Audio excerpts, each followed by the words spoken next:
Circulam informações em Brasília de possíveis delações premiadas de figuras-chave dos esquemas agora disparatados, talvez uma espécie de lava-jato do Centrão. Lula, eu autorizo. Outras pistas, não provas, para as autoridades podem vir das relações entre esses empresários e os políticos. Ricardo Magro hoje é figura tóxica na capital federal, mas por muito tempo teve amigos poderosos. Em maio deste ano, um seminário em Nova York, organizado pela revista Veja e que tinha a Refit como patrocinadora master, contou com a presença de figuras poderosas da República, como o nosso grande Hugo Motta, o então presidente supremo na época, o maior iluminista brasileiro, Luiz Roberto Barroso, o senador Ciro Nogueira, o governador do Rio, Cláudio Castro. Obviamente o Cláudio Castro foi lá para cobrar pessoalmente, né? Porque é o estado dele. Eu amo o Brasil. E aí a melhor parte, para mim pelo menos, é ver isso daqui. Alerta. Ministério Público de São Paulo acusa integrante do MBL de operar offshores do Ricardo Magro. Quem? O grande Cristiano Beraldo, que finge ser analista político na Jovem Pan. A Operação Poço de Lobato, deflagrado mais cedo pela Justiça de São Paulo, cumpriu 126 mandados de busca e apreensão contra pessoas e empresas suspeitas de integrarem esquema de sonegação fiscal liderado pelo Grupo Refit. Um dos alvos foi o empresário Cristiano Beraldo, integrante da diretoria do MBL e comentarista político da emissora Jovem Pan. Eu acho, Dantas, que a sua jornalista foi injusta, porque ele não é só um integrante. Ele não é só um integrante. Você foi safado com o Beraldo. Ele é mais. Você o diminuiu. Mas a gente vai chegar lá. Você tem que falar pra Mariana Albuquerque. Vocês diminuíram a importância do Beraldo. Segundo o Ministério Público, Beraldinho mantém empresas offshore nos Estados Unidos que coincidem em endereço com as de Ricardo Magro. Qual o problema, né? Isso é bobagem. Provando a continuidade do esquema internacional de blindagem. Uma das empresas, Cascai Bay LLC, teria como gerente Alessandra Angel Magro, esposa do empresário, que também seria dono de outra, a Oceana KB Real Estate. Beraldo, que foi secretário de turismo de Eduardo Paes, maravilhoso, aparece nas investigações como CEO da J Global Energy Inc., identificada pelos investigadores como parceira de Manguinhos de Ricardo Magro. As informações constam em decisão da juíza Márcia Mayumi Okoda Oshiro, obtidas por esse site. Aí começou, né? Não, fui pego de surpresa, vou provar a minha inocência, óbvio. Todos nós sabemos, Beraldinho, você é maravilhoso. Falei, né? Cristiano Beraldo jura que é tudo lícito. Sou gerencia offshore de petróleo no Texas. É o Rockefeller brasileiro. Ele não faz nada de errado. Estão pegando ele aí. Quanto ao MBL, gente, sempre é perseguição política. O MBL não faz nada de errado. É sempre perseguição política. Mas eles vão provar tudo ao final, mais uma vez. Aí o MBL já correu pra aplicar um Luciano Ayan Beraldo? Nunca vi. Sei nem quem é, rapaz.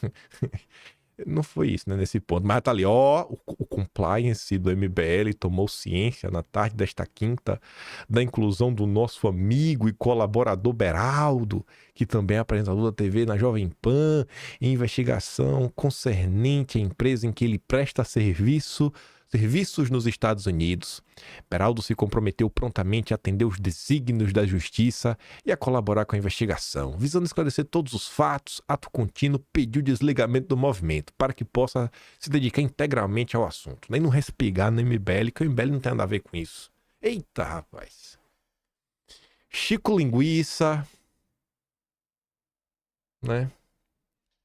Com sua turma no evento da Refit. E aí, rapaz?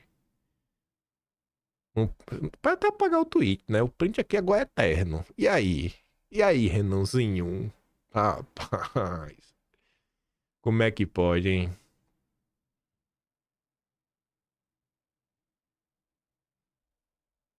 Eu não sabia, né, Renan? Tu não sabia que era o Ricardo Magro. Tu foi na evento porque era da Veja, né?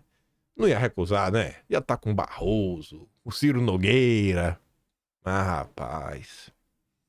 E aí, pra mostrar, né, do porquê eu acho que a turma do Cláudio Dantas foi injusta com o Beraldo. Quando coloca assim, não, cada diretoria do MBL. Não, ele é muito mais do que isso. Se o MBL tem um partido, Beraldinho é um dos 2 maiores financiadores do MBL. E graças a Deus, né, o Beraldinho vai mostrar pra gente que é tudo lícito. Que eu confio nele, como eu confio no MBL. A Bia da Caserna coloca, né, queridos, não é bem assim não, tá? Beraldo foi o maior doador para a criação do Partido Missão, inclusive financiando coletores de assinaturas profissionais. Ela coloca lá. Vamos aqui ouvir o que o Beraldo e o Arthur têm a falar.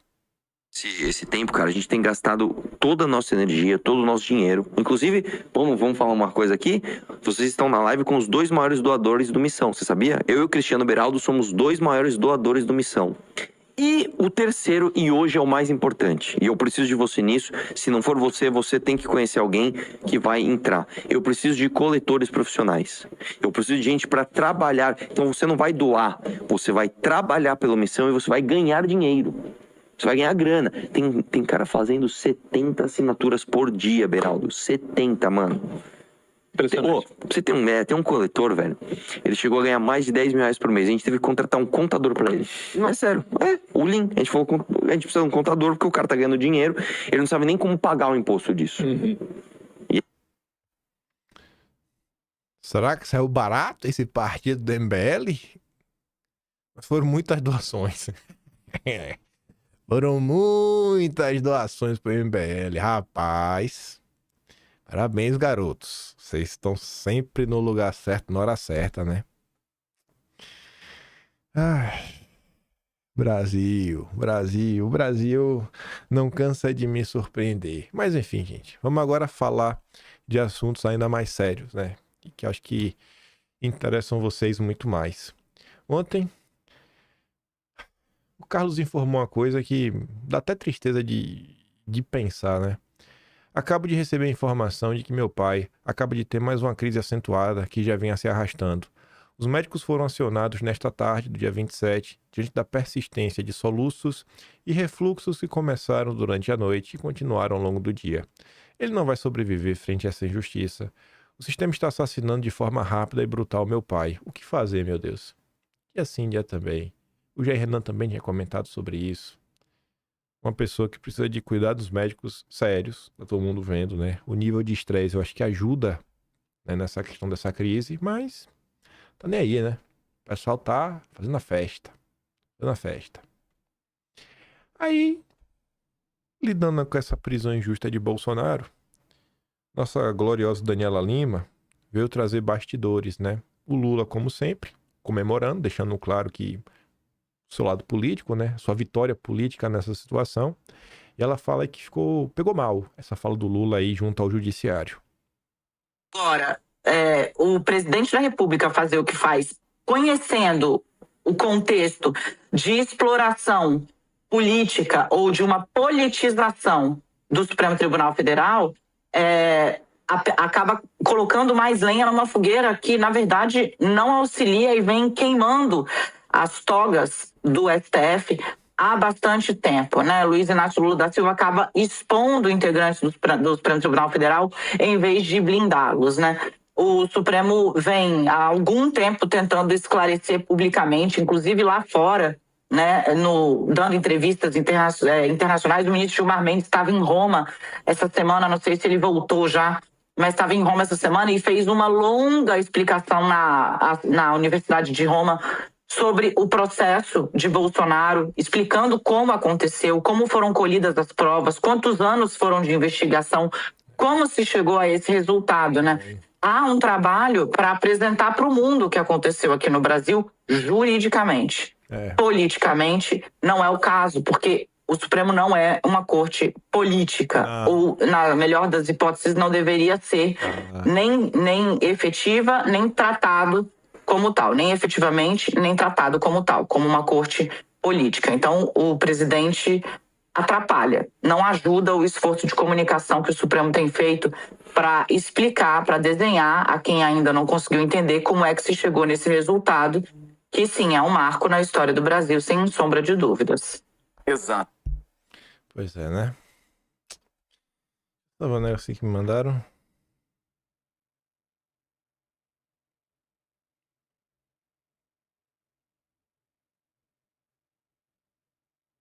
Hum.